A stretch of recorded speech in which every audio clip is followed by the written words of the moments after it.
యేసయ్యను నమ్ముకున్న ప్రతి క్రైస్తవుడు గుండెల నిండా, దేవా మొదటి పునరుద్ధానంలో నాకు పాలు కావాలి, ఆ మొదటి గుంపులోనే నేను చేర్చబడాలి, నేనైనా నా పిల్లలైనా నా కుటుంబమైనా నా సంఘంలో ఉన్న బిడ్డలైనా యేసుక్రీస్తు వారి రెండవ రాకడలోనే మేము ఎత్తబడాలని ఆ మొదటి పునరుద్ధానం కొరకు మనం ఎదురు చూచుదుంగాక. చర్చ్ ఇలాగే ఆదివారపు ఆరాధన జరుగుతుంది. దైవజనుడు నిలవబడి వాక్యం చెప్తున్నారు.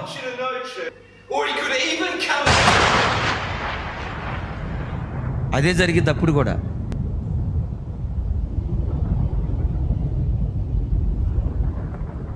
అదిగో ప్రభా, మాకు ఆ గతి పట్టకూడదయ్యా. విడవబడిన వాళ్ళు మోకాళ్ళు నేడుస్తున్నారు కదా, తతిమ వాళ్ళు రెప్పపాటు కాలంలో ఎత్తబడ్డారట. ఆ దృశ్యంలో ఏది జరిగిందో యేసుక్రీస్తు రెండవ రాకడలో కూడా అదే జరగబోతుంది. సేమ్